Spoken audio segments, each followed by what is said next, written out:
Hi, I'm Karen Carbone. Welcome to Parks Plus.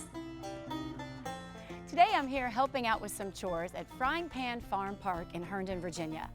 This once active dairy farm is a treat for the senses, where you can see, touch, and smell things that were common on a farm from the 1920s to 1950s. Now, if you want to be a farmer, you gotta get up pretty early in the morning and come ready to get your hands a little dirty. Oh, and it helps if you know how to drive one of these things.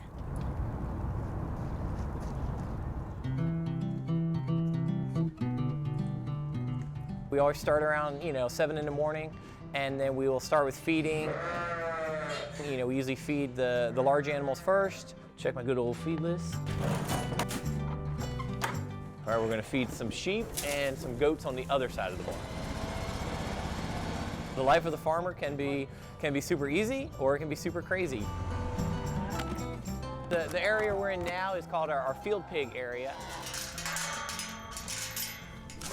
And it's, as you can see, it's majority dirt. We've had a lot of rain in the last week, so it's majority mud.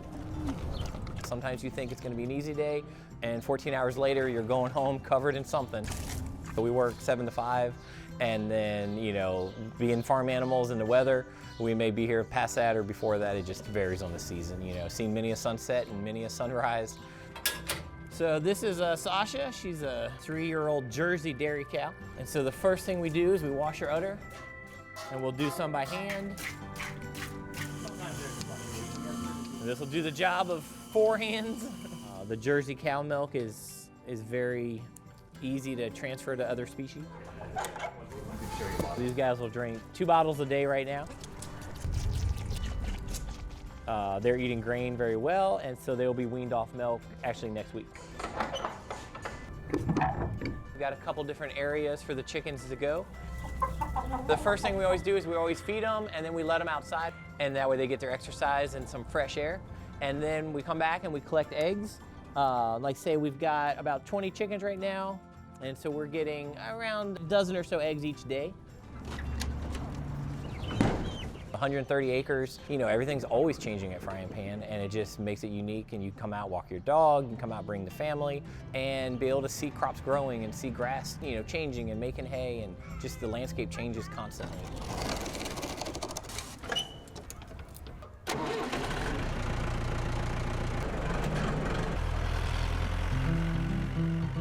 So today is our targeted planting date for corn. 14 of the last 16 days we've had rain.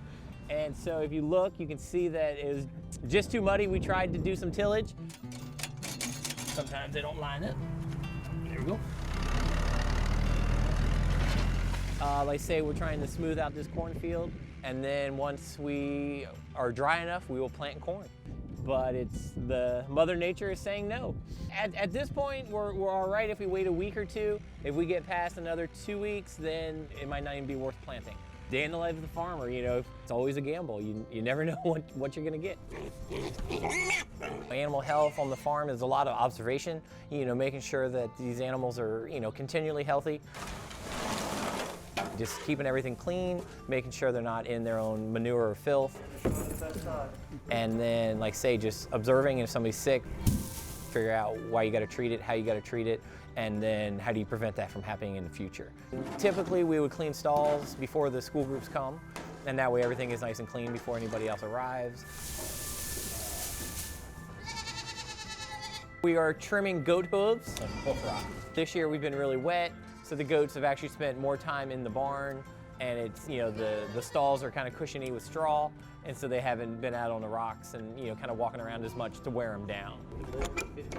The baby pigs are probably, one of the most popular. Everybody loves to see them. They're so cute. Unfortunately, they don't stay small too long. One of the greatest things is, like say, just to be able to be outside, see some animals growing, and try to come back once or twice throughout the year, to see how things change. And it's not just a one-day park, keep coming back, see those babies you saw in the spring, see how big they are by October, and see how the crop field went from dirt to a cornfield, with corn that's ready to harvest. The weather, the animals, you know, the crowds, just everything can change at the drop of a hat. And again, that's what makes it fun. And it's always a challenge.